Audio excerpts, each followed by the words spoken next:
Sir, ನಿಮ್ಮ ಗ್ರಂಥಾಲಯ ನನ್ನ ಪರ್ಸನಲ್ ರೆಕಾರ್ಡ್. ಒಬ್ಬ ವೈದ್ಯ ಫ್ರಾನ್ಸಿಸ್ ಬುಕಾನನ್ ಅವ್ರ ಹತ್ರ ಒಂದು ಪ್ರವಾಸ ಮಾಡಿ ವರದಿ ಕೊಡು ಅಂತ ಕೇಳ್ಕೊತಾರೆ. 3 ವಾಲ್ಯೂಮ್ಗಳಲ್ಲಿ ಬರೀತಾನೆ. ಇವನ ಜಾಗದಲ್ಲಿ ನಾನು ಮರುಪಯಣ ಮಾಡ್ತಾ ಇದ್ದೀನಿ. ಅವನು ಬಂದು ಹೋಗಿ 200 ವರ್ಷ ನಂತರ ಅದೇ ದಿನ ಅದೇ ಊರುಗಳಲ್ಲಿ ನಾನು ಸರ್ವೆ ಮಾಡ್ತೀನಿ ಅಂತ ನನ್ನ ವೈಯಕ್ತಿಕವಾಗಿ ನಾನು ಹೇಳ್ಕೊಂಡೆ. ಅದೇ 26 ದಿವಸ 28 ಸ್ಥಳ. ನಾನು ನಿಮ್ಮ ಎದುರುಗಡೆ ಇಡ್ತಾ ಇರೋದು ಸ್ವಾತಂತ್ರ್ಯ ಹೋರಾಟದ ಒರಿಜಿನಲ್ ರೆಕಾರ್ಡ್ಸ್ಗಳು. ಸುಬ್ಬಮ್ಮ ಅನ್ನೋ ಹೆಣ್ಮಗಳು, ಇದು ಒಂದು ಜೈಲಿನಿಂದ ಬರೆದಿರುವ ಪತ್ರ. ಇದು ಆ ಮುದ್ರಣಾದ ಕರಪತ್ರವನ್ನ 13 ವರ್ಷದ ಬಾಲಕಿ ತಗೊಂಡೋಗಿ ಇವ್ರಿಗೆ ಕೊಡ್ತಾರೆ. ಗೋ ಬ್ಯಾಕ್ ಗವರ್ನರ್ ಅಂತ ಬೊಮ್ಮಕ್ಕ ಅಂತ ಕಾಣ್ತಾ ಇದ್ದಾಳನ. ಹಾಗೆ ಗುಂಡಚ್ಚಿ ಅಂತ ಗವರ್ನರ್ ಹೇಳಿದ್ರೆ ಗವರ್ನರ್ ಹೆಂಡತಿ ಬೇಡ ಅಂತ ಹೇಳ್ತಾರಂತೆ. ಅವಳು ಬಚಾವಾಗ್ತಾಳೆ. ರಾಷ್ಟ್ರಪತಿ ಸರ್ದಾರ್ ವಲ್ಲಭಾಯ್ ಪಟೇಲ್ ಗಾಂಧಿ ಜಯಂತಿ ಮಾಡೋದಕ್ಕೆ ನೀಡಿದ ಆರ್ಡರ್ ಕಾಪಿ ಇದು.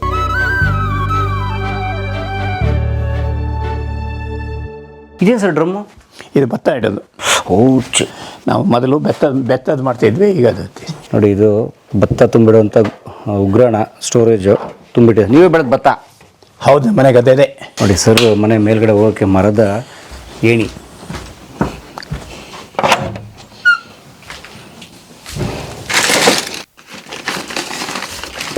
ದೊಡ್ಡ ಲೋಕನೇ ಇದೆ. ಬನ್ನಿ. ಒಬ್ಬ ಕೃಷಿಕರ ಲೈಬ್ರರಿ ನೋಡಿ, ಗ್ರಂಥಾಲಯ. ಸರ್, ನಿಮ್ಮ ಗ್ರಂಥಾಲಯ ನನ್ನ ಪರ್ಸನಲ್ ರೆಕಾರ್ಡ್ಗಳು. ಹಾಂ. ನನಗಿಷ್ಟವಾದ ಕೆಲವು ಪುಸ್ತಕಗಳಿದ್ದಾವೆ. ಓಕೆ. ಇಲ್ಲಿ ಸಾಹಿತ್ಯಕ್ಕೆ ಹೇಗೆ ಬಂದರೆ ಹೇಳ್ತೀನಿ. ಹೇಳ್ತಾರಲ್ಲ, ಮಾಡೋದಕ್ಕೇನು ಕೆಲಸ ಇಲ್ಲದೆ ಅದು ಹಿಂಗೆ ಬರ್ತೀನಿ. ಅಯ್ಯೋ ದೇವರೇ. ಇದು ಪರಿಸರಕ್ಕೆ ಸಂಬಂಧಪಟ್ಟ, ಇದು ಇತಿಹಾಸ ಸಂಬಂಧಪಟ್ಟ ಕೆಲವು ದಾಖಲೆಗಳು ಇವಿರ್ತವೆ. ಇಲ್ಲಿ ಇದಿದೆ. ಒಳ್ಳೆಯ ಪುಸ್ತಕಗಳಿದ್ದಾವೆ. ತೆಗೆದು ಭಯ ಪಡಬೇಡಿ. ಇದೆಲ್ಲ ಹಳೆಯ ರೆಕಾರ್ಡ್ಗಳಿರ್ತವೆ. ದಾಖಲೆಗಳು? ಹೌದು, ಹಳೆಯ ದಾಖಲೆ. ಇದೆಲ್ಲ ನಾನು ಬರೆದ ಪುಸ್ತಕಗಳು ಕೆಲವು ಇದ್ದಾವೆ. ಇದೆಲ್ಲ ಫೈಲ್ಗಳಿರ್ತವೆ. ಅಂದರೆ ಉತ್ತರ ಕನ್ನಡ ಜಿಲ್ಲೆ, ನಮ್ಮ ಜಿಲ್ಲೆ ಬಗ್ಗೆ. ಉದಾಹರಣೆಗೆ ಇದು ಕಾರವಾರದ ಹತ್ರ ಚಂಡಿಯ ಅಂತ ಒಂದು ಊರಿಗೆ ಹೋಗಿದ್ದೆ. ಅಲ್ಲಿ ಊರಿನ ವಿವರಗಳಿದ್ದಾವೆ ಇದರಲ್ಲಿ. ನಾನು ಹೋಗಿರೋ ತಾರೀಕು ಮತ್ತು ಏನು ಇದು ವಿವರಗಳು. ಅಂದರೆ ಯಾವ ತಾರೀಕಿಗೆ ನಾನು ಚಂಡಿಯಕ್ಕೆ ಹೋಗಿದ್ದೀನಿ. ಅಂದರೆ ಕಾರವಾರಕ್ಕೆ ಹೋಗುವಾಗ ಉದಾಹರಣೆಗೆ ನಾನು ಗೋಕರ್ಣ ಇದರೆಲ್ಲ ಪ್ರವಾಸ ಸರ್ವೆಗಳನ್ನು ಮುಗಿಸಿ ಕಾರವಾರ ಹೋಗಿದ್ದೆ. ಕಾರವಾರ ಹೋಗುವಾಗ ಚಂಡಿಯ ಅಂತ, ಐಸ್ ಚಂಡಿಯ ಅಂತ ಕರೀತಾರೆ.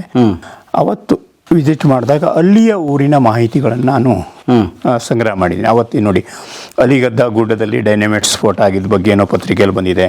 ಕರಾವಳಿ ಅಭಿವೃದ್ಧಿ ಯೋಜನೆ ಸಿದ್ಧ ಅಂತ ಯಾರೋ ಮುಖ್ಯ ಮೈಲಿ ಹೇಳ್ಕೊತಾರೆ. ತೋಡೂರಲ್ಲಿ ಒಬ್ಬ ಔಷಧಿ ಕೊಡ್ತಾನೆ, ತೋಡೂರು ಔಷಧಿ ಅಂತ ಫೇಮಸ್ ಇದೆ. ಆಮೇಲೆ ಚಂಡಿಯ ಗ್ರಾಮ ಇಲ್ಲಿ ಚಂಡಿಯ ಗುಡ್ಡ ಸ್ಫೋಟದಿಂದ ಆಗುತ್ತಿರುವ ಹಾನಿಯ ಕುರಿತು ಆ ಚಂಡಿಯಾದ ಊರವರು ಅಲ್ಲಿ ಗುಡ್ಡ ಸ್ಫೋಟದಿಂದ ಏನಾಗ್ತಾ ಇದೆ ತಮಗೆ ಅಂತ ಒಂದು ಅರ್ಜಿ ಬರೆದಿದ್ದಾರೆ. ಇದು 22/1/2001 ಇಸ್ವಿಯಲ್ಲಿ ಕೊಟ್ಟ ಅರ್ಜಿ. 25 ವರ್ಷದಿಂದ. ಹೌದು. ಇದು ಎಲ್ಲವೂ ಕೂಡ ಇಲ್ಲಿ ನೋಡಿ, ಇಲ್ಲಿ ಅಲ್ಲಿ ಮನೆ ಕಟ್ಟೋರೆಲ್ಲ ಯಾವ ಜಾತಿ ಕಟ್ಟಿಗೆ ಬಳಸ್ತಾರೆ ಅಂತ ಒಂದು ದಾಖಲೆ ಇದೆ. ಯಾವ ಜಾತಿ ಕಟ್ಟಿಗೆ ಬಳಸ್ತಾರೆ ಅಂತಿದೆ. ಕುಡಿಯೋ ನೀರಿನ ವ್ಯವಸ್ಥೆ ಏನಿದೆ. ನಾನಿಲ್ಲಿ ಮಾರ್ಚ್ 1ನೇ ತಾರೀಕು ಆ ಊರಲ್ಲಿ ಸರ್ವೆ ಮಾಡಿರೋದು. ಇದು ಓಕೆ. ಮಾರ್ಚ್ 1ಕ್ಕೆ ಅದರ ವಿವರಗಳಿದ್ದಾವೆ. ಇದೇನಂದರೆ ಫ್ರಾನ್ಸಿಸ್ ಬುಕಾನನ್ ಮಾಡಿದ ಸರ್ವೆಯನ್ನು ನಾನು ಆಗಿ ಮಾಡುವಾಗ ಈ ಥರದ ದಾಖಲೆಗಳಿದ್ದಾವೆ. ಇಲ್ಲಿ ಸಾಕಷ್ಟು ಫೈಲ್ಗಳಿದ್ದಾವೆ. 28 ಸ್ಥಳಗಳು 26 ದಿನಗಳ ಕಾಲ ನಾನು ಮರುಪಯಣ ಮಾಡಿದ್ದೀನಿ. ಇಲ್ಲೊಂದು ಪುಸ್ತಕ ಇದೆ ನೋಡಿ, ವಾಲ್ಯೂಮ್ ನಂಬರ್ ಕಾಣುತ್ತಾ? ಕಾಣುತ್ತೆ. ಕೊಡಿ ಸರ್. ನೋಡಿ, ಈ ಪುಸ್ತಕ ತೋರಿಸಿ. ಗೌರ್ಮೆಂಟ್ ಆಫ್ ಕರ್ನಾಟಕ ಪಬ್ಲಿಷ್ ಮಾಡಿರುವ the journey from Madras, Mysuru, Canara and Malabar, doctor Francis Buchanan. Sir, ಏನು ವಿಷಯ ಸರ್? ಇಲ್ಲಿ ಹೇಳ್ತೀನಿ ಬನ್ನಿ. Okay sir. ಫ್ರಾನ್ಸಿಸ್ ಬುಕಾನಿನ್ ಯಾರು, ಏನು ಕೆಲಸ ಮಾಡಿದ್ರು ಅವರು, ದಯವಿಟ್ಟು ಹೇಳಿ ಸರ್. ಸರ್, ನಮ್ಮ ಪ್ರದೇಶದಲ್ಲಿ ಟಿಪ್ಪುವಿನ ಆಳ್ವಿಕೆ ಇತ್ತು. ಟಿಪ್ಪು 1799ರಲ್ಲಿ ಸಾವನ್ನಪ್ತಾರೆ. ಈ ಪ್ರದೇಶ ಬ್ರಿಟಿಷರ ಕೈವಶ ಆಗುತ್ತೆ. ಬ್ರಿಟಿಷರಿಗೆ ಪೂರ್ವದಲ್ಲಿ ಇಲ್ಲಿ ವ್ಯಾಪಾರ ಮಾಡಿ ಗೊತ್ತಿತ್ತು. ವ್ಯಾಪಾರಕ್ಕೆ. ಹೌದು. ಆದರೆ ಎಲ್ಲಿ ಏನಿರುತ್ತೆ ಅಂತ ಸರಿಯಾಗಿ ಗೊತ್ತಿರಲಿಲ್ಲ ಅವರಿಗೆ. ವ್ಯಾಪಾರ ಮಾಡೋರಿಗೆ ಗೊತ್ತಿರಬೇಕಲ್ಲ, ಯಾವ್ದು ಎಲ್ಲಿ ಸಿಗುತ್ತೆ ಅಂತ ಗೊತ್ತಿರಬೇಕು. ಜಾಗ್ರಫಿ ಗೊತ್ತಿರಬೇಕು. ಜಾಗ ಗೊತ್ತಿರಬೇಕು. ಏನೇನು ವಸ್ತು ಸಿಗುತ್ತೆ ತಮಗೆ ಬೇಕಾಗಿದ್ದು ಗೊತ್ತಿರಬೇಕು. ಅದನ್ನು ತಿಳ್ಕೊಳ್ಳೋದಕ್ಕಾಗಿ ಒಬ್ಬ ವೈದ್ಯ ಫ್ರಾನ್ಸಿಸ್ ಬುಕಾನನ್ ಅವ್ರ ಹತ್ರ ಒಂದು ಪ್ರವಾಸ ಮಾಡಿ ವರದಿ ಕೊಡು ಅಂತ ಕೇಳ್ಕೊತಾರೆ. ಬ್ರಿಟಿಷ್ ಸರ್ಕಾರ ಕೇಳ್ತದೆ. ಅವರು 1800ನೇ ಇಸ್ವಿ ಏಪ್ರಿಲ್ 23ನೇ ತಾರೀಕಿನ ದಿವಸ ಮಧ್ಯಾಹ್ನ ಮಡ್ರಾಸ್ದಿಂದ ಹೊರಡ್ತಾರೆ ಕುದುರೆ ಮೇಲೆ. ಮದ್ರಾಸ್, ಮಲಬಾರ್, ಕ್ಯಾನ್ರಾ, ಮೈಸೂರು ಪ್ರಾಂತ್ಯಗಳನ್ನು ಸುತ್ತಾಡ್ತಾರೆ. ಸಾಮಾನ್ಯವಾಗಿ ಅವರು ಏನು 14-15 ತಿಂಗಳ ಕಾಲ ಪ್ರವಾಸ ಮಾಡ್ತಾರೆ. ಅದನ್ನು ಪ್ರತಿ ದಿವಸದ ವರದಿಯನ್ನು ಸರ್ಕಾರಕ್ಕೆ ಸಲ್ಲಿಸ್ತಾರೆ. ಅದು ಪಬ್ಲಿಷ್ ಆಗುತ್ತೆ. ಅದು 1801 1800ರಿಂದ ಶುರುವಾಗಿ 1801 ಜೂನ್ವರೆಗೆ ಅವನು ಆ ಪ್ರವಾಸ ನಡೆದಿರುತ್ತೆ. ಅದೇ ಟಿಪ್ಪು ಸತ್ತ 3 ವರ್ಷನೇ ಹೌದು ಸರ್ವೆಗೆ ನೇಮಿಸ್ಬಿಡುತ್ತೆ. ಹೌದು. ಅವನ ಜೊತೆಗೆ 10-12 ಜನ 13 ಜನ ಇರ್ತಾರೆ. ಕುದುರೆ ಮೇಲೆ, ಎತ್ತಿನ ಮೇಲೆ ನಡ್ಕೊಂಡು ಹೀಗೆ ಹೋಗ್ತಾನೆ ಅವನು. ಒಂದು ದೊಡ್ಡ ಸ್ಟಾಫ್ ಟೀಮು. ಹೌದು. ಅವನು ಅನೇಕ ವಸ್ತುಗಳನ್ನು, ಒರಿಜಿನಲ್ ವಸ್ತುಗಳನ್ನು ಸಂಗ್ರಹ ಮಾಡ್ತಾನೆ. ಶಾಸನಗಳನ್ನು ನೋಡ್ತಾನೆ, ಅದರಲ್ಲಿ ಏನಿದೆ ಕೇಳ್ತಾನೆ, ಹಿರಿಯರ ಹತ್ರ ಕೇಳ್ತಾನೆ. ಕೃಷಿ ಭೂಮಿಯಲ್ಲಿ ಏನಿದೆ ನೋಡ್ತಾನೆ, ದನಕರು ಹೇಗಿದ್ದಾವೆ ನೋಡ್ತಾನೆ, ಹೊಳೆ ಹಳ್ಳಿಗಳು ಹೇಗಿದೆ, ಸೇತುವೆ ಹೇಗಿದೆ, ರಸ್ತೆ ಹೇಗಿದೆ, ಆಗಲ್ಲ ರಸ್ತೆ ಇಲ್ಲಲ್ಲ ಹೇಗಿದೆ ಅಂತೆಲ್ಲ ನೋಡ್ಕೊ. ಜನಜೀವನಕ್ಕೆ ಆರೋಗ್ಯದ ಕತೆ, ಹೀಗೆ ತುಂಬ ವಿಷಯಗಳನ್ನು ಬರೀತಾನೆ. ಹೆಚ್ಚು ಕಡಿಮೆ ಅವನು 70-80 ವಿಷಯಗಳ ಬಗ್ಗೆ ಅಧ್ಯಯನ ಮಾಡ್ತಾನೆ. ಅಧ್ಯಯನ ಮಾಡಿ ಈಗೊಂದು 3 ವಾಲ್ಯೂಮ್ಗಳಲ್ಲಿ ಮಡ್ರಾಸ್, ಮಲಬಾರ್, ಕ್ಯಾನ್ರಾ, ಮೈಸೂರು ಈ 3 ವಾಲ್ಯೂಮ್ಗಳಲ್ಲಿ ಬರೀತಾನೆ. ಹೆಚ್ಚು ಕಡಿಮೆ 1700-1800 ಪುಟ ಇದೆ. 2000 ಪುಟ. ಹೌದು. ಯಾವಾಗ ಮಾಡಿದ್ದು? 1801ರಲ್ಲಿ. ಅಂದರೆ ಕರೆಕ್ಟಾಗಿ 250 ವರ್ಷದ ಹಿಂದೆ. 200 ವರ್ಷದ ಹಿಂದೆ. ಈಗ ಇದಾಯಿತು 200 ವರ್ಷದ ಹಿಂದೆ. ನಾನೇನು ಮಾಡಿದೆ, ಕ್ಷಮೆ ಇರಲಿ, ಅದನ್ನ ಮಾಡಿಸಿದ್ದು ಬ್ರಿಟಿಷ್ ಸರ್ಕಾರ. ಯಾಕೆ ಅಂದರೆ ಅವರ ವ್ಯಾಪಾರಕ್ಕೆ ರಸ್ತೆ ಹೇಗೆ ಆಡಳಿತ ಮಾಡೋದಕ್ಕೆ ಅನುಕೂಲವಾಗಿ. They wanted to know what is the reality. ಹೌದು. ಆವಾಗ ಅವನು ನಮ್ಮ ಜಿಲ್ಲೆಯ ಭಟ್ಕಳಕ್ಕೆ ಬಂದಿರ್ತಾನೆ. 1801 ಫೆಬ್ರವರಿ 18ನೇ ತಾರೀಕು. 1801 ಫೆಬ್ರವರಿ 18ಕ್ಕೆ ಭಟ್ಕಳಕ್ಕೆ ಬರ್ತಾನೆ. ನಾನೇನೋ ಬೇರೆ ಏನೋ ರೆಫರೆನ್ಸ್ ನೋಡುವಾಗ ಸಿರಿಸಿಯಲ್ಲಿದ್ದ ಒಂದು ಗ್ರಂಥಾಲಯದಲ್ಲಿದ್ದಂಥ ಆಚಾರ್ ಅಂತ ಈ ವರದಿಯನ್ನು ನನ್ನ ಕೈ ಕೊಟ್ಟು ನೋಡು ಹಳೆ ದಾಖಲೆ ಅಂತ. ನಾನು ಜೆರಾಕ್ಸ್ ಮಾಡಿ ಹಾಗೆ ಇಟ್ಕೊಂಡಿದ್ದೆ. ನೋಡ್ತೀನಿ, ಡೇಟ್ ಬರ್ತಿದ್ದಾನೆ, ಟೈಮ್ ಇದೆ, ಇದೆ, ವಿವರ ಇದೆ. ಯಾರೋ ನಮ್ಮ ರಾಜ್ಯ ಬರ್ದಂಗಿದೆಯಲ್ಲ, ಇದು ಅಪರೂಪದ್ದು ಅಂತ ಕಾಣ್ತು. ಯಾವಾಗ? 98ನೇ ಇಸ್ವಿಯಲ್ಲಿ.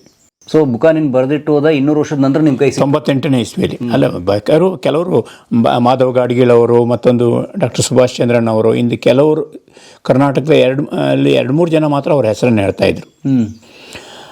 ನಾನು ಯೋಚನೆ ಮಾಡಿದೆ, ಒಂದು ಲೇಖನ ಬರೀಬೇಕು ಅಂತ. 200 ವರ್ಷದಿಂದ ಅವನೇನು ಬರೆದಿಲ್ಲ, ಲೇಖನ ಬರೀಬೇಕು ಅಂತ. ಓದ್ತಾ ಲೇಖನ ಬರೆಯೋದಿಲ್ಲ, ಮತ್ತೇನೋ ಬರೀಬೇಕು ಅಂತ ಯೋಚನೆ ಮಾಡಿದೆ. ಆಮೇಲೆ ನಾನು 99ನೇ ಇಸ್ವಿಯಲ್ಲಿ ಅನೌನ್ಸ್ ಮಾಡಿದೆ, ಇವನ ಜಾಗದಲ್ಲಿ ನಾನು ಮರುಪಯಣ ಮಾಡ್ತಾಯಿದ್ದೀನಿ. ಸರಿಯಾಗಿ ಅವನು ಬಂದು ಹೋಗಿ 200 ವರ್ಷ ನಂತರ ಅದೇ ದಿನ ಅದೇ ಊರುಗಳಲ್ಲಿ ನಾನು ಸರ್ವೆ ಮಾಡ್ತೀನಿ ಅಂತ ನಾನು ವೈಯಕ್ತಿಕವಾಗಿ ನಾನು ಹೇಳ್ಕೊಂಡೆ. ಅದಕ್ಕೆ ತುಂಬ ರೆಸ್ಪಾನ್ಸ್ ಬಂತು. ಜಿಲ್ಲೆಯಲ್ಲಿ ಒಂದು ಸಮಿತಿ ಆಯಿತು, ಇದಾಯಿತು, ಸಹಾಯಕ್ಕೆ ಇದಾಯಿತು. ಆಮೇಲೆ ನಾನು ನನ್ನ ಪ್ಲ್ಯಾನ್ಗಳನ್ನೆಲ್ಲ 1 ವರ್ಷಗಳ ಕಾಲ ಮಾಡಿಕೊಂಡೆ. ಆ ಊರುಗಳನ್ನು ಹುಡುಕಬೇಕು, ಮ್ಯಾಪ್ಗಳನ್ನು ನೋಡಬೇಕು, ಎಲ್ಲಿದೆ ಅಂತ ಬರಬೇಕು, ಹೇಗೆ ಹೋಗಬೇಕು ಅಂತ ನೋಡಬೇಕು.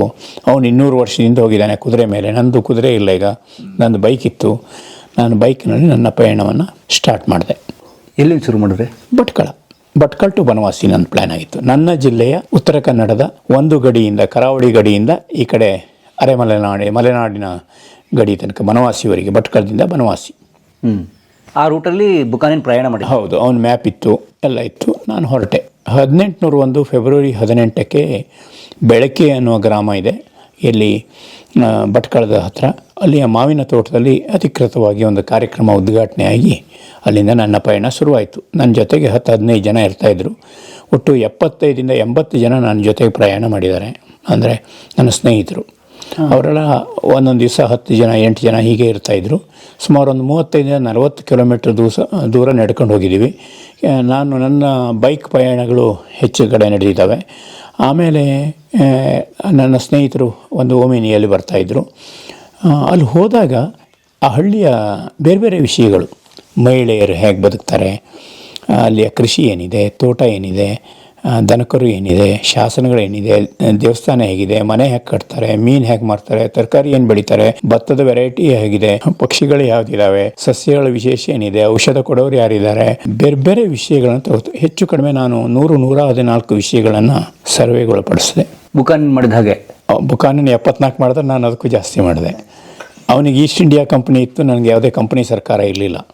ಸೊ ನನಗೊಂದು ಅನುಕೂಲ ಏನಿತ್ತು ಕೇಳಿದ್ರೆ, ಅವತ್ತು ಜಿಲ್ಲಾಡಳಿತ ಏನಿತ್ತಲ್ಲ, ಅವ್ರಿಗೊಂದು ಪತ್ರ ಬರೆದಿದ್ದೆ.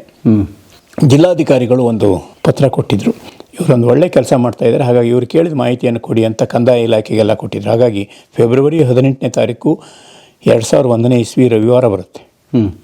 ಭಟ್ಕಳದ ತಹಶೀಲ್ದಾರ್ ಕಚೇರಿ, AC ಕಚೇರಿಗಳು ಇವೆಲ್ಲ ಓಪನ್ ಆಗಿದ್ದು, ನನಗೆ ಸರ್ಕಾರಿ ಕಚೇರಿಗಳು ಓಪನ್ ಆಗಿದ್ದಾವೆ.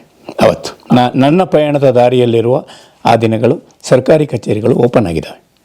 ಓಪನ್ ಆಗಿ ಒಳ್ಳೆ ಕೆಲಸಕ್ಕೆ. ಹೌದು ಅದೇ ದಾಖಲೆಗಳು ನನ್ನ ಹತ್ರ ಈಗಿರೋದು. ಆ ದಾಖಲೆಗಳನ್ನು ಇಟ್ಟುಕೊಂಡು ನಾನು ಅನೇಕ ಲೇಖನ ಬರೆದೆ, ಪುಸ್ತಕ ಬರೆದೆ, ಇದು ಬರೆದೆ. ಯಾಕೆಂದರೆ 200 ವರ್ಷ ಹಿಂದೆ ಆಗಿತ್ತು ಹೀಗಿತ್ತು. ಅವತ್ತು ಎತ್ತಿನ ಗಾಡಿನೂ ಇರಲಿಲ್ಲ, ನಮ್ಮ ಜಿಲ್ಲೆಯಲ್ಲಿ ಎತ್ತಿನ ಗಾಡಿ ಇರಲಿಲ್ಲ. ಆ ಎತ್ತಿನ ಗಾಡಿ ಇಲ್ಲದ ಕಾಲದಲ್ಲಿ ಹೆಂಗಿತ್ತು, ಬ್ರಿಟಿಷ್ ಸರ್ವೆಗಳನ್ನು ಹೆಂಗೆ ಮಾಡಿದರು, ಆ ಥರದ ವಿವರಗಳು ತುಂಬ ಇದೆ. ಯಾಕೆಂದರೆ ಒಂದು ಜೀವನದಲ್ಲಿ ಮಾಡೋ ಕೆಲಸ ಅಲ್ಲ ಅದು, ಅಷ್ಟು ವರ್ಕ್ಗಳು. ಯಾಕೆಂದರೆ ನಾನು ಒರಿಜಿನಲ್ ರೆಕಾರ್ಡ್ಸ್ ತಂದಿದ್ದೀನಿ. ನನ್ನ ಉದ್ದೇಶ, ನನ್ನ ಅಭಿಪ್ರಾಯ ಅಲ್ಲ, ಏನಿತ್ತು ಏನಿಲ್ಲ. ಈಗ ಉದಾಹರಣೆಗೆ ಎಷ್ಟು ಹಳ್ಳಿಗಳಿಗೆ ಹೋದ್ರಿ? ಒಟ್ಟು ನಾನು ಹೋಗಿರೋದು ಅವನು ಬರೆದಿರೋ ಹಳ್ಳಿಗಳು 28 ಹಳ್ಳಿಗಳಿಗೆ ಹೋಗಿ 26 ದಿವಸ. ಭಟ್ಕಳ ಅಂದರೆ ಕರಾವಳಿಯ ತುದಿಯಿಂದ ಹಿಡಿದು ಬನವಾಸಿ ಉತ್ತರ ಕನ್ನಡ ಜಿಲ್ಲೆಯ ಕಾಡಿನ ಅಂಚಿನವರೆಗೂ ಬಂದ್ರಿ ನೀವು. 28 ಹಳ್ಳಿಗಳಿಗೆ ಎಷ್ಟು ದಿವಸ? ಅದೇ 26 ದಿವಸ, 28 ಸ್ಥಳ. 28 ಸ್ಥಳ. ಯಾಕೆ ಅಂದರೆ ವೈಯಕ್ತಿಕ ಆಸಕ್ತಿಗೋ ಕುತೂಹಲಕ್ಕೋ ವೈಯಕ್ತಿಕ ಅಥವಾ ಆತನ ಕಾಲದ ಜೀವನ ಹೇಗಿತ್ತು, ಇವತ್ತಿಗೇನು ಬದಲಾಗಿದೆ ಅಂತ ನೋಡ. ನಮ್ಮ ಊರು ಬದಲಾವಣೆಯನ್ನು ಆಧಾರ ಇಲ್ಲದೆ ಮಾತಾಡಬಾರ್ದಲ್ಲ. ಈಗ ನೀವು ಬದಲಾಗಿದ್ದೀರಿ ಅಂತ ಹೇಳ್ಬಿಡ್ಬೋದು. ಈಗ ನಂಗೆ ಸಿರ್ಸಿಯನ್ನು ನೋಡಿದಾಗ ಸಿರ್ಸಿ ಚೇಂಜ್ ಆಗಿದೆಯಪ್ಪ ಅಂತ ಅನಿಸ್ಬೋದು. ಆದರೆ ಸಿರ್ಸಿ ಚೇಂಜ್ ಆಗಿದೆ ಅಂತ ಹೇಳುವಾಗ ಒಂದು ಪ್ಯಾರಾಮೀಟರ್ ಬೇಕಲ್ಲ, ಹೆಂಗಿತ್ತು ಹಿಂದೆ ಒಂದು ಮಾನದಂಡ ಬೇಕಲ್ಲ. ನಾನೀಗ ಹೇಳ್ತೀನಿ, ಹೌದು 1921 ಇಸ್ವಿಯಲ್ಲಿ ಪುರುಷೋತ್ತಮ್ ಜಮಾನಾದಾಸ್ ಅನ್ನುವಂಥ ಗುಜರಾತಿ ವ್ಯಾಪಾರಿ ಕುಮಟಾದಿಂದ ಶಿರ್ಸಿಗೆ ಬಸ್ ಬಿಟ್ಟಿದ್ದ. ಮೊದಲ ಬಸ್ ಅದು 1921 ಇಸ್ವಿಯಲ್ಲಿ ಮೊದಲ ಬಸ್ ಬಂತು. 100 ವರ್ಷದಿಂದ. ಹೌದು, ಮೊದಲ ಬಸ್ ಬಂತು. 1826ಕ್ಕೆ ಕರಾವಳಿಯಲ್ಲಿ ಎತ್ತಿನ ಗಾಡಿ ಕಾಣಿಸ್ಕೊಳ್ತು. 1855-56ನೇ ಇಸ್ವಿಯಲ್ಲಿ ದೇವಿಮನೆ ಘಟ್ಟದಲ್ಲಿ ಎತ್ತಿನ ಗಾಡಿ ಹತ್ತಿ ಸಿರ್ಸಿಗೆ ಬಂತು. 1856ರ ನಂತರ 52ರಿಂದ 74ರ ಅವಧಿಯಲ್ಲಿ ಘಟ್ಟದಲ್ಲಿ ರಸ್ತೆಗಳಾದವು. ಕ್ಲಿಯರ್ ಆಯಿತಾ? ಚಕ್ರಿ ಗಾಡಿ ಓಡಾಡುವಂಥ ರಸ್ತೆಗಳಾಯಿತು. ಲಾರಿಗಳು ಯಾವಾಗ ಬಂದವು, ಬೈಸಿಕಲ್ ಯಾವಾಗ ಬಂತು, ಟೆಲಿಫೋನ್ ಯಾವಾಗ ಬಂತು, ನಿಮಗೆ ಖಾಲಿ ಚಪ್ಪಲಿ ಯಾವಾಗ ಬಂತು, ಹೇರ್ ಕಟಿಂಗ್ ಯಾವಾಗ ಸ್ಟಾರ್ಟ್ ಮಾಡ್ಕೊಂಡ್ವಿ, ಈ ಥರದೆಲ್ಲ ಬದಲಾವಣೆ. ಬೇರೆ ಬೇರೆ ಆಭರಣಗಳು ಹೇಗೆ ಚೇಂಜ್ ಆಯಿತು, ಬಟ್ಟೆಗಳು ಹೇಗೆ ಚೇಂಜ್ ಆಯಿತು, ಶರ್ಟ್ ಬಟನ್ಗಳು ಹೇಗೆ ಚೇಂಜ್ ಆಯಿತು, ಬಟ್ಟೆಗಳು ಹೇಗೆ ಬದಲಾಯಿತು, ಅವತ್ತು ಹೆಂಗಿತ್ತು, ಆ ಕಾಲದ ಕಥೆಯನ್ನು ನಾವು ಬರೆದಿಡಲಿಲ್ಲಲ್ಲ. ಆ ಕೆಲಸವನ್ನು ನಾನು ಒಂದಿಷ್ಟು ಮಿತಿಯಲ್ಲಿ ಮಾಡಿದೆ. ಹಾಗಾಗಿ ನನ್ನ ವರ್ಕು ಹೀಗೆ ಅಂತಿಲ್ಲ. ನಾನು ನೀರಿನ ಕೆಲಸದವನು, ಕೆರೆ ಅದು ಒಂದು ಭಾಗ ಆಗಿತ್ತಷ್ಟೇ. ಯಾಕೆ ಅಂತಂದರೆ ಅವನು ನೀರಿನ ಬಗ್ಗೆ ಬರೀತಾನೆ. ಇಲ್ಲಿ ನವಂಬರ್ 17ರಿಂದ ಡಿಸೆಂಬರ್ 16ರವರೆಗೆ 6-7 ಮಣ್ಣಿನ ಒಡ್ಡುಗಳನ್ನು ಹಾಕಿ ಭತ್ತ ಬೆಳೀತಾ ಇದ್ದಾರೆ ಕುಂಬಾರಹಳ್ಳದಲ್ಲಿ. ಸಂಕದೊಳೆ ಅಂತ ಹೇಳ್ತಾರೆ, ಸಾರದೊಳೆ ಅಂತ ಕರೀತಾರೆ. ಭಟ್ಕಳದ ಹತ್ರ ಮುಟ್ಟಹಳ್ಳಿಯ ಪ್ರದೇಶದಲ್ಲಿ ಇದೆ ಅದು.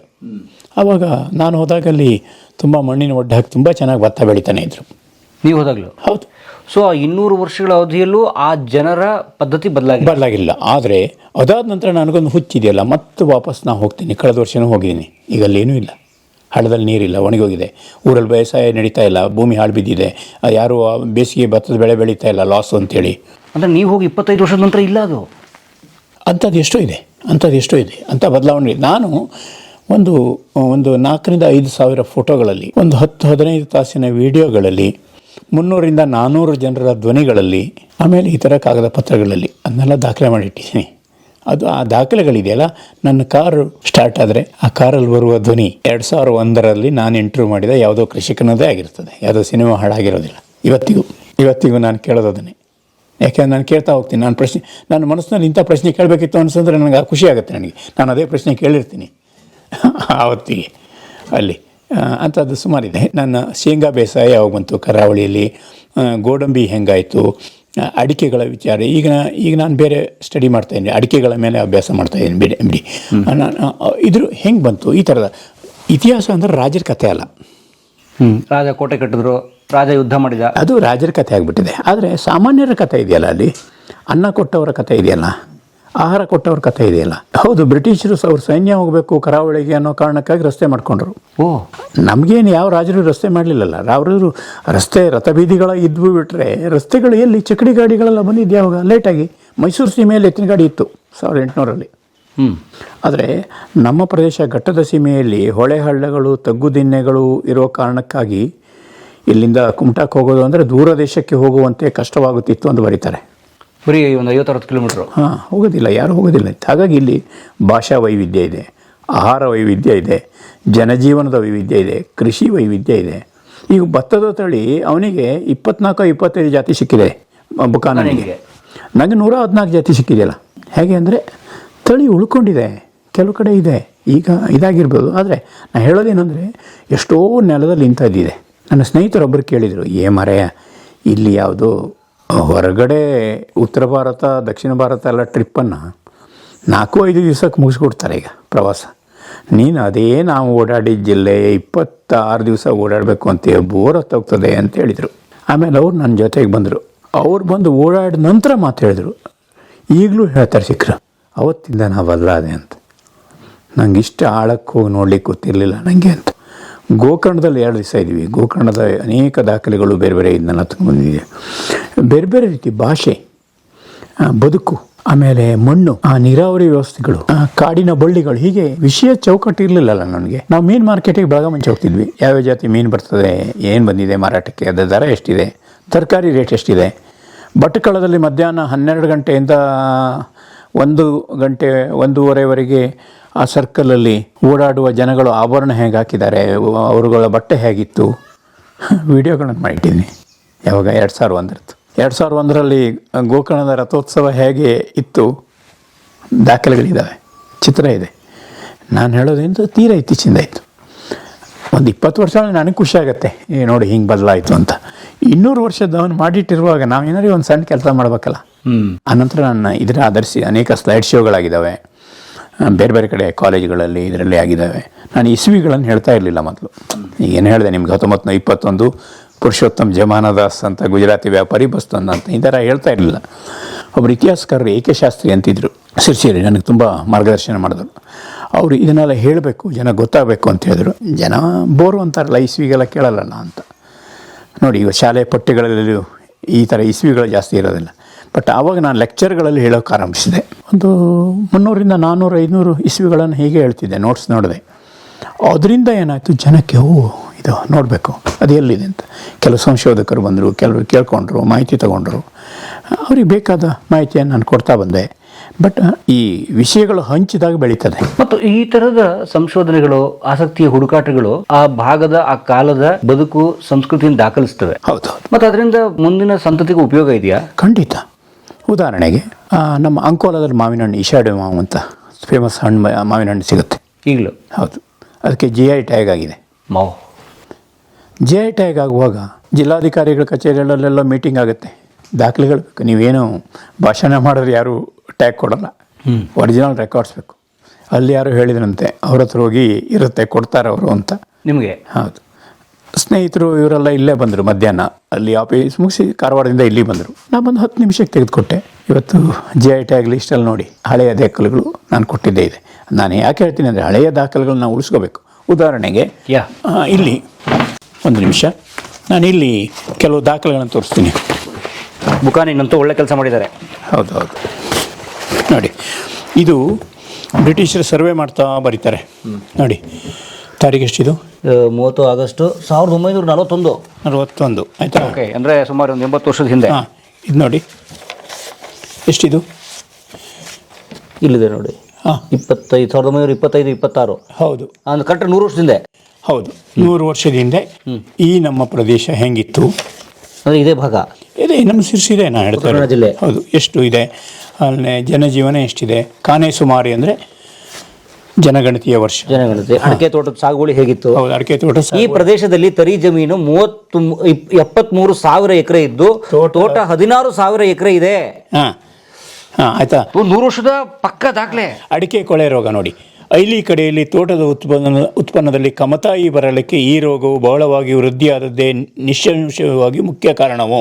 ನೋಡಿ, ಕನ್ನಡದ ಶಬ್ದ ಕಮತಾಯಿ ಅಂದರೆ ಕೊರತೆ ಅಂತ, ಕಡಿಮೆ ಬರಲಿಕ್ಕೆ ಈ ರೋಗವು ವೃದ್ಧಿಯಾದದ್ದೇ ಇದು ಮುಖ್ಯ ಕಾರಣವು. ಮಳೆ ಬಿಸಿಲುಗಳಲ್ಲಿ ಉಂಟಾಗುವ ಬದಲಾವಣೆಗಳಿಂದ ಈ ರೋಗ ಉಂಟಾಗುತ್ತದೆ ಅಂತ ಸಮಜುತ್ತದೆ. ಸನ್ 1919ನೇ ಇಸ್ವಿಯಲ್ಲಿ ಪಿಚಿಕಾರಿ ಹೊಡೆದ ಕ್ಷೇತ್ರವು 290 ಎಕರೆ ಇದ್ದು, ಇದರಲ್ಲಿ ಮೈಸೂರು ಸೀಮೆಯಲ್ಲಿ. ಉಳಿದ ಪೀಕ್ ಎಷ್ಟಿದೆ? ಕನ್ನಡ ಜಿಲ್ಲೆಯಲ್ಲಿ ಅವರು ಸ್ಪ್ರೇ ಮಾಡೋದಕ್ಕೆ ಅವರು ದಕ್ಷಿಣ ಕನ್ನಡ ಇದು ಈ ಜಿಲ್ಲೆ, ನಮ್ಮ ಜಿಲ್ಲೆ.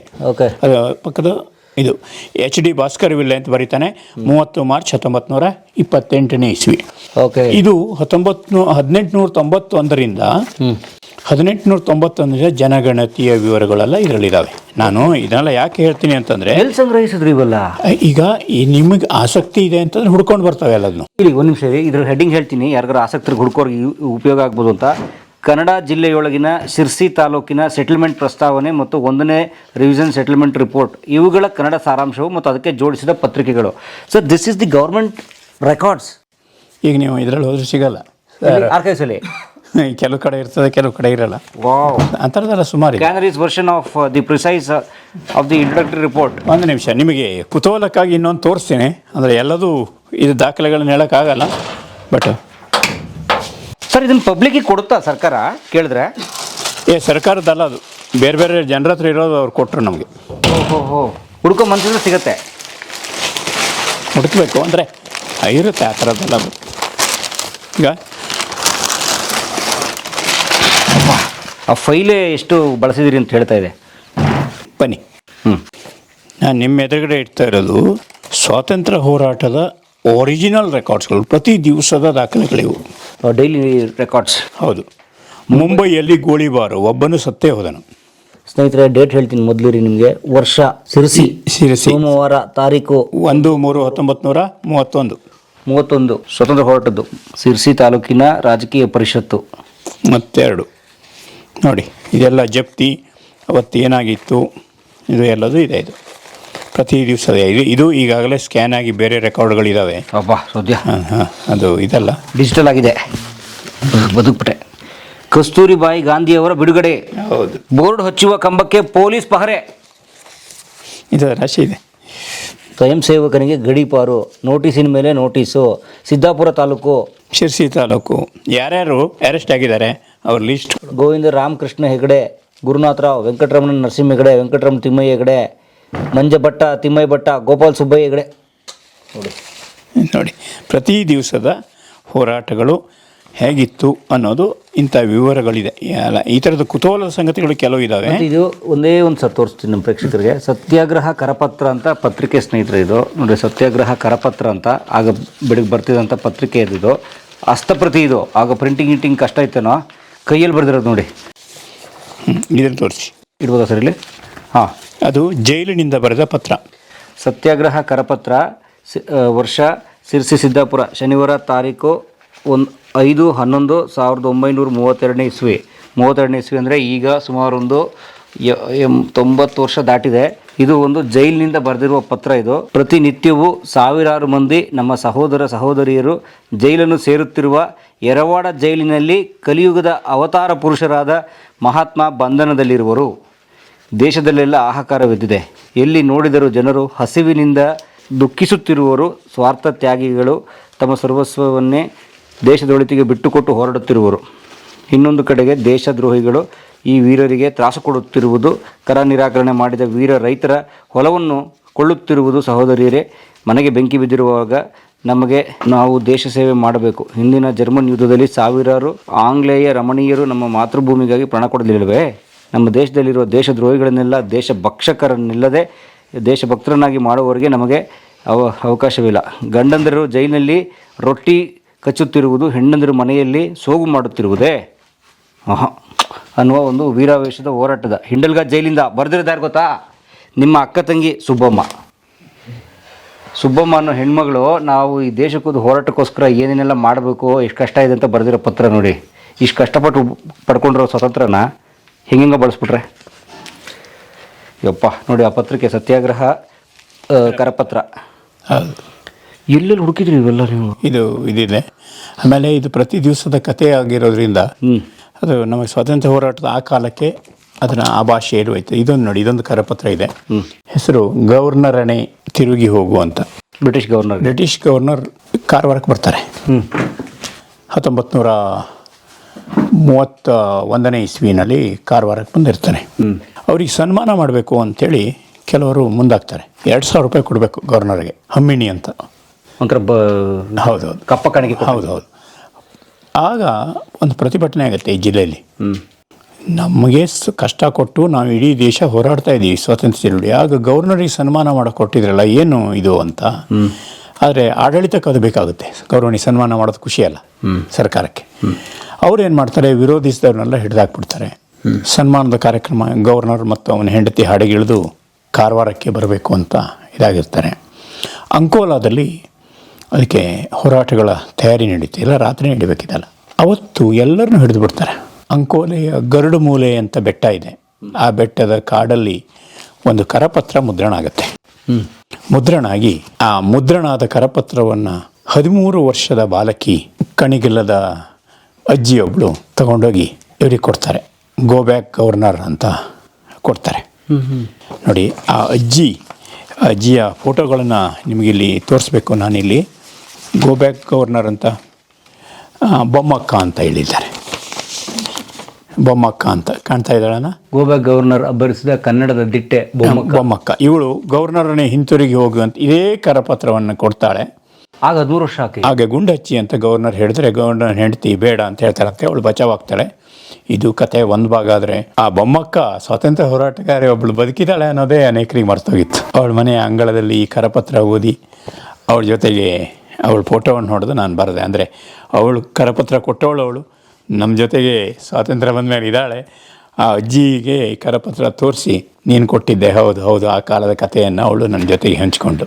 ಅಂದರೆ ನೀವು ಇದನ್ನು ನೋಡಿ, ಆ ಕ್ಷಣ ಇದೆಯಲ್ಲ, ಅವಳ ಮನೆಯಲ್ಲಿ ಅವಳು ಇರ್ತಾಳೆ. ಈಗ ನಾವು ಬಾಕಿಯವ್ರದ್ದೆಲ್ಲ ಹೀರೋ ಮಾಡಿಬಿಡ್ತೀವಿ. ಪಾಪ ಒಬ್ಬ ಹೆಣ್ಣುಮಗಳು ಹೋಗಿ ಬಾಲಕಿಯ ಹೋಗಿ ಮುದುಕಿ ವೇಷ ಮಾಡ್ಕೊಂಡು ಹೋಗಿ ಅಲ್ಲಿ ಕರಪತ್ರ ಕೊಟ್ಟು ಗೋ ಬ್ಯಾಕ್ ಗವರ್ನರ್ ಅಂತ ಹೇಳುವ ಆ ಧೈರ್ಯ ಇತ್ತಲ್ಲ, ಅಂಥ ಚಳವಳಿಯ ಭಾಗ ಆಗಿತ್ತಲ್ಲ, ಅದು ನೆನಪು. ಒಂದು ಸಾಕ್ಷಿ ಅಷ್ಟೇ. ಸಾಮಾನ್ಯರು ಹೇಗೆ ಭಾಗವಹಿಸಿದರು ಈ ಚಳವಳಿಗಳಲ್ಲಿ ಅನ್ನೋದಕ್ಕೆ ಒಂದು ಉದಾಹರಣೆ ಇಂಥದ್ದು. ಮತ್ತು ಆ ಬೊಮ್ಮಕ್ಕವರು ತೊಗೊಂಡೋಗಿ ಯಾರಿಗೋ ಬೇರೆ ಅಧಿಕಾರಿ ಕೊಟ್ಟಿಲ್ಲ, ಡೈರೆಕ್ಟಾಗಿ ಗವರ್ನರ್ಗೆ ಕೊಟ್ಟು. ಹೌದು, ಆವತ್ತಿನ ಕಾಲದಲ್ಲಿ ಅಷ್ಟು ಧೈರ್ಯ ಇತ್ತಲ್ಲ ಅದು ಅವಳಿಗೆ, ಹೆಣ್ಮಗಳಿಗೆ ಹೆಂಗೆ ಬೇಕು ಅಂತ ಅಷ್ಟು ಹೋರಾಟ ಇತ್ತಲ್ಲ.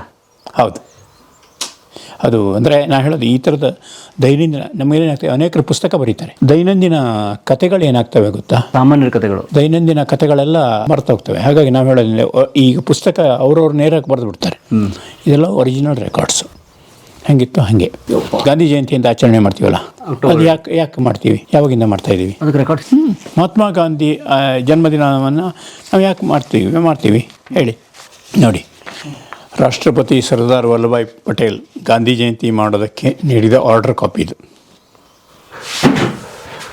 ಸ್ನೇಹಿತರೆ ನೋಡಿ, ಗಾಂಧಿ ಜಯಂತಿ ಸಪ್ತಾಹವು ಅಕ್ಟೋಬರ್ 2ರಿಂದ ಅಕ್ಟೋಬರ್ 8ರವರೆಗೆ ಒಂದು ವಾರ ಮಾಡಬೇಕು ಅಂತ ಹೇಗೆ ಪಾಲಿಸಬೇಕೆಂಬ ಬಗ್ಗೆ ರಾಷ್ಟ್ರಪತಿ ಸರ್ದಾರ್ ವಲ್ಲಭಭಾಯಿ ಅವರ ಅಪ್ಪಣೆ. ಇದೇ ಬರುವ ಅಕ್ಟೋಬರ್ 2ಕ್ಕೆ ಮಹಾತ್ಮ ಗಾಂಧಿಯವರ ಜಯಂತಿ ದಿನವಿರುವುದು. ಈ ಜಯಂತಿ ಸಪ್ತಾಹವನ್ನು ಹೇಗೆ ಪಾಲಿಸತಕ್ಕದೆಂಬ ಬಗ್ಗೆ ರಾಷ್ಟ್ರಪತಿ ಸರ್ದಾರ್ ವಲ್ಲಭಭಾಯಿ ಅವರು ಹೊರಡಿಸಿದ ಅಪ್ಪಣೆ ಈ ಕೆಳಗೆ ತೋರುತ್ತದೆ. ಇದೇ ಅಕ್ಟೋಬರ್ 2ರಿಂದ ದಿವಸ ಇಡೀ ರಾಷ್ಟ್ರವು ಗಾಂಧಿಯವರ 93ನೇ ಜಯಂತಿ ದಿನವನ್ನು ಶ್ರದ್ಧಾಪೂರ್ವಕವಾಗಿ ಪಾಲಿಸುವುದು. ಮಹಾತ್ಮ ಗಾಂಧಿಯವರ ಈ ವರ್ಷದ ಜಯಂತಿ ಉತ್ಸವಕ್ಕೆ ವಿಶೇಷ ಮಹತ್ವವಿದೆ. ಇನ್ನೊಂದು ಹೇಳ್ತೀನಿ ನಿಮಗೆ ಬ್ರೀಫಾಗಿ, ಇದು ಯಾಕೆ ಆಚರಣೆ ಶುರುವಾಯಿತು ಅಂದರೆ ನಮ್ಮಲ್ಲಿ ಸ್ವದೇಶಿ ಆಂದೋಲನ ಶುರುವಾಯಿತು. ಅದೇ ವಿದೇಶಿ ವಸ್ತ್ರಗಳನ್ನು ಬಿಟ್ಬಿಡಿ ಅಂತ ಸ್ವದೇಶಿ ಬಟ್ಟೆಗಳ ಉತ್ಪಾದನೆ ಆಯಿತು. ಜನ ಖರೀದಿ ಮಾಡ್ತಾ ಇರಲಿಲ್ಲ, ಲಾಸ್ ಆಯಿತು. 25-30 ಲಕ್ಷ ರೂಪಾಯಿ ಬಟ್ಟೆ ಹಾಗೆ ಇದೆ, ಮಾರಾಟ ಆಗೋದಿಲ್ಲ. ಅದಕ್ಕೆ ಮಾರಾಟ ಮಾಡೋದು ಹೆಂಗೆ? ಗಾಂಧಿ ಜಯಂತಿ ಮಾಡಿ ಹೇಗಾದರೂ ಅದಷ್ಟು ಬಟ್ಟೆ ಖಾಲಿ ಮಾಡಬೇಕಲ್ಲ. ಅವತ್ತು ಇವತ್ತಿಗೆ 1927-28ನೇ ಇಸ್ವಿ ಹೊತ್ತಿಗೆ ಗಾಂಧಿ ಜಯಂತಿ ಶುರುವಾಗಿದೆ. ಯಾವುದು ಸ್ವಾತಂತ್ರ್ಯ ಬಂದ ಮೇಲಲ್ಲ ಗಾಂಧಿ ಜಯಂತಿ ಶುರುವಾಗಿತ್ತು. ಸ್ವಾತಂತ್ರ್ಯ ಇದರಲ್ಲಿ ನಾನು ಇದನ್ನು ಲೇಖನ ಬರೆದಿದ್ದು ಒಂದು ಸರಿ. ಕನ್ನಡದ ಪ್ರಮುಖ ಪತ್ರಿಕೆ ಅದನ್ನು ಪಬ್ಲಿಷ್ ಮಾಡಬೇಕಿತ್ತು. 2 ವರ್ಷ ಪಬ್ಲಿಷೇ ಮಾಡಿಲ್ಲ. ಯಾಕೆಂದರೆ ಗಾಂಧಿ ಜಯಂತಿ ಸ್ಪಷ್ಟತೆ ಯಾರಿಗೂ ಗೊತ್ತಿಲ್ಲಲ್ಲ, ರೆಕಾರ್ಡ್ಸ್ ಇಲ್ಲ. ಏನಿಲ್ಲ, ಹೆಂಗೆ ಹೇಳ್ತೀರಿ ನೀವು, ಹೆಂಗೆ ಹೇಳ್ತೀರಿ, ನನಗೆ ಅಷ್ಟು ನಂಬಿಕೆ ಬರೋದಿಲ್ಲ, ನಕಲಿ ಆದರೆ ಇದು ಅಂತ. ಆಮೇಲೆ ಹೇಳಿದೆ ಅವರಿಗೆ, ಮಾರರ ನಿಮ್ಮ ಸಂಪಾದಕರೇ ನಮ್ಮ ಮನೆಗೆ ಬಂದಿದ್ದಾರೆ, ಅವರಿಗೆ ತೋರಿಸಿದ್ದೇನೆ, ಇದನ್ನ ಕೇಳಿ ಅವ್ರನ್ನ, ಆಯಿತಾ. ಅದು ಇದು ಪಬ್ಲಿಷ್ ಆಯಿತು. ಕೊನೆಗೆ ನಾನು ಹೇಳೋದು, ಅನೇಕರಿಗೆ ಇತಿಹಾಸದ ಇದು ಗೊತ್ತಿಲ್ಲ. ಅಂದರೆ ಯಾವ್ಯಾವ ಕಾರಣಕ್ಕೆ ಚಳುವಳಿ ಇದು ಶುರುವಾಯಿತು, ಆಚರಣೆಗಳು ಶುರುವಾಯಿತು, ಹೇಗೆ ನಾವು ಸ್ವಾತಂತ್ರ್ಯ ಬಂತು, ಗಾಂಧಿ ಜನ್ಮದಿನಾಚರಣೆ ಶುರುವಾಯಿತು ಅಂತ ತಿಳ್ಕೊಬಿಡ್ತೀವಿ. ಹಾಗಲ್ಲ, ಅದು ಆಗಿರೋದು ಹೀಗೆ. ಸೊ ಅದೊಂದು ಹಿಂದ್ಗಡೆ ಒಂದು ವ್ಯಾಪಾರದ ಒಂದು ಸೂಕ್ಷ್ಮ ಇತ್ತು. ಅದು ಖಾದಿ ಬಟ್ಟೆ ಒಬ್ಬ ಬೇಕಲ್ಲ, ಮಹಾತ್ಮ ಗಾಂಧಿ ಇದ್ರೆ ಅಂತ ಹೇಳಕ್ಕೆ ಅವ್ರು ಖಾದಿ ಉಡುಗೆ ಮಾಡ್ತಿದ್ರು. ಹಾಗಾಗಿ ಅದೊಂದು ಮಾರಾಟದ ಒಂದು ಇದಾಯಿತು. ಆಮೇಲೆ ನೋಡಿ ಅವರು ಒಂದಿನ ಹೇಳಿಲ್ಲ, ಒಂದು ವಾರ ಮಾಡಿ ಅಂತ ಹೇಳಿದ್ದಾರೆ. ಸಪ್ತಾಹ ಅಕ್ಟೋಬರ್ 2ರಿಂದ 8ರವರೆಗೂ ಮಾಡಿ. ಸೊ ಸಪ್ತಾಹ, ಆ ಸಪ್ತಾಹ ಒಂದು ವಾರ ಇಡೀ ದೇಶ ತಗೊಂಡು ಖಾಲಿ ಮಾಡ್ಬಿಡುತ್ತೆ 25 ಲಕ್ಷದ ಐಟಮು.